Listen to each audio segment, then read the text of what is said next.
Assalamualaikum warahmatullahi wabarakatuh.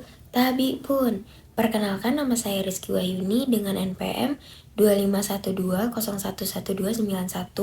mata kuliah Pengantar Hukum Indonesia dengan dosen pengampu Ibu Siti Nurhasana SHMH. Kali ini, saya akan menjelaskan asas-asas atau prinsip-prinsip hukum yang harus diperhatikan dalam peraturan perundang-undangan. Baik, asas yang pertama yaitu asas lex superior derogat lege inferiori, yaitu undang-undang yang lebih tinggi tingkatannya lebih didahulukan berlakunya daripada undang-undang yang lebih rendah. Dan sebaliknya, undang-undang yang lebih rendah tidak boleh bertentangan dengan undang-undang yang lebih tinggi. Misalnya, undang-undang tentang pemilu tidak boleh bertentangan dengan Undang-Undang Dasar 1945. Baik, yang kedua adalah asas lex specialis derogat lege generali, yaitu undang-undang yang bersifat khusus didahulukan berlakunya daripada undang-undang yang bersifat umum. Prinsip ini berlaku pada peraturan perundang-undangan yang setingkat atau setara. Misalnya antara Undang-Undang Perbankan dan Undang-Undang tentang Perseroan Terbatas atau PT. Maka, ketentuan Undang-Undang Perbankan lebih didahulukan berlakunya terhadap bank yang berbadan hukum PT daripada Undang-Undang PT. Baik, yang ketiga adalah asas lex posterior derogat lege priori, yaitu undang-undang yang lebih baru atau terbit kemudian didahulukan berlakunya daripada undang-undang yang terdahulu atau yang terbit lebih dahulu.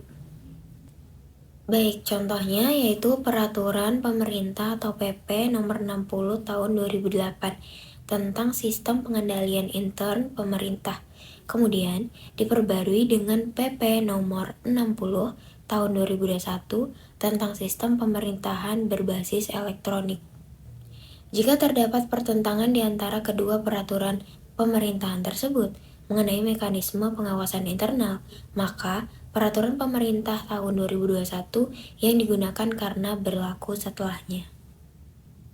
Yang keempat ada asas lex neminem cogit et impossibilia, yaitu undang-undang tidak memaksa seseorang untuk melakukan sesuatu yang tidak mungkin dilakukan, atau sering disebut dengan asas kepatutan.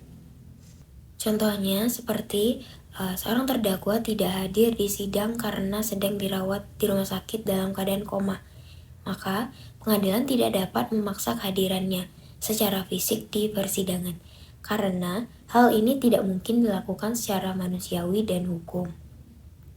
Yang kelima adalah asas lex perfecta, yaitu undang-undang tidak saja melanggar suatu tindakan, tetapi juga menyatakan tindakan terlarang itu batal. Misalnya pada pasal 132 ayat 1 KUHP tentang percobaan tindak pidana yang berbunyi, percobaan melakukan kejahatan dikenai pidana jika niat sudah nyata dengan permulaan pelaksanaan, dan pelaksanaan itu tidak selesai bukan karena kehendaknya sendiri. Jadi, hukum pidana melanggar perbuatan tertentu dengan ancaman sanksi pidana seperti sanksi penjara atau denda. Jika dilanggar, ada sanksi hukum yang menghapus akibat hukumannya, termasuk lex perfecta. Yang keenam ada asas non-retroaktif, yaitu undang-undang tidak dimaksudkan untuk berlaku surut, karena akan menimbulkan ketidakpastian hukum. Asas ini diatur dalam pasal 2 Algemene Bepalingen van Wetgeving atau disingkat dengan AB, yaitu undang-undang hanya berlaku untuk waktu kemudian atau tidak berlaku surut. Sebagai contoh misalnya, sebelum tahun 2008, tidak ada Undang-Undang Informasi dan Transaksi Elektronik atau Undang-Undang ITE. Orang yang menulis komentar di tahun 2006 tidak dapat dihukum dengan Undang-Undang ITE tahun 2008, karena saat perbuatan dilakukan, aturan itu belum ada. Yang ketujuh ada asas keseimbangan kepentingan atau the balancing of interest, yaitu keseimbangan antara kepentingan pribadi dan kepentingan umum. Sebagai contoh, dalam hukum administrasi negara, pemerintah berhak membangun jalan umum demi kepentingan negara.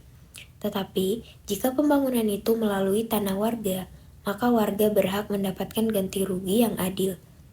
Di sini, hukum menjaga keseimbangan antara kepentingan umum atau kepentingan negara, dan kepentingan individu, yaitu kepentingan warga.